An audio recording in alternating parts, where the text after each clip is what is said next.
కూడా కొన్ని కమిటీస్ ఏర్పాటు చేయడం జరిగింది. సో, అటువంటి ఇన్ఫర్మేషన్ కూడా ఉంటే కూడా మనకు రీసెంట్‌గా కొంత ఇన్ఫర్మేషన్ వస్తే కూడా మనం కొన్ని స్కూల్స్ కూడా రేడ్ జేసినాం. బట్ ఏంటంటే మనము స్కూల్‌లో యూనిఫార్మ్‌లో కాకుండా మనం సివిల్ డ్రెస్‌లో పోయి మనము వాళ్ళ రూమ్స్ అన్ని కూడా చెక్ చేయడం జరిగింది. బట్ వాళ్ళందరూ కూడా కౌన్సెలింగ్ చేయడం జరిగింది. అండ్ ఇంకోటేంటంటే అందరికి కూడా చెప్తున్నాము, గంజాయి గాని, డ్రగ్స్ గాని కన్జ్యూమ్ చేసిన వాళ్ళ బిహేవియర్ చాలా చేంజ్ ఉంటది. చాలా తొందరగా కోపం రావడం గాని, లేకపోతే చాలా అగ్రెసివ్‌గా ఉండడము. భోజనం సరిగ్గా చేయకపోవడము, టాటూయింగ్ చేయడము, లేకపోతే డిఫరెంట్ డిఫరెంట్ ఫంకీ బిహేవియర్స్ ఉండడము, ఫోన్‌లలో ఎక్కువ వాళ్ళు ఉండడము. ఇటువంటి ఒక బిహేవియర్ తల్లిదండ్రులకు గాని, లేకపోతే స్కూల్‌లో టీచర్స్‌కి, వార్డెన్స్‌కి ఈజీగా తెలిసిపోతుంది. సో, అటువంటి బిహేవియర్ ఎవరికన్నా కనిపిస్తే ఇమ్మీడియేట్‌గా మన దృష్టికి తీసుకొస్తే, మనము వాళ్ళకి కౌన్సెలింగ్ చేసేసుకొని వాళ్ళని డీ అడిక్షన్ చేసే అవకాశం ఉంటది. కానీ వాళ్ళని అలాగే వదిలిపెడితే మాత్రము రేపొద్దున వాళ్ళు ఆ గాంజాయి సప్లై కోసం గాని, దాని కన్జంప్షన్ కోసం గూడా ఎంతటి నేరమైనా చేసే అవకాశం ఉంటది. కాబట్టి అప్పుడు వాళ్ళు జైలుకెళ్ళే అవకాశం ఉంటది.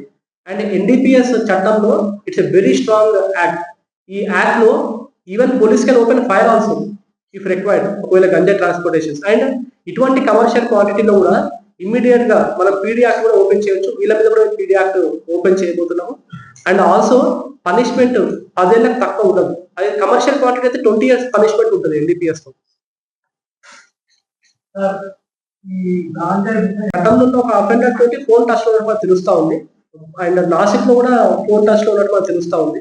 సో, దాన్ని కూడా మన టీమ్స్ వర్కౌట్ చేస్తున్నాయి.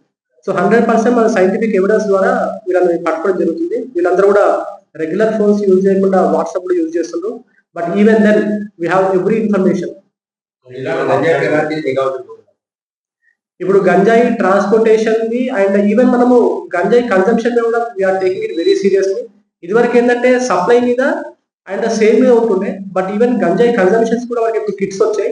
మనకి ఎట్లయితే ప్రెగ్నెన్సీ టెస్ట్ ఉంటదో అట్లా యూరిన్ టెస్ట్ మనకొచ్చాయి. ఆన్ ద స్పాట్‌లో గంజాయి అండ్ డ్రగ్స్ గాని కన్జంప్షన్ ఉందా లేదా మనకు తెలుస్తది.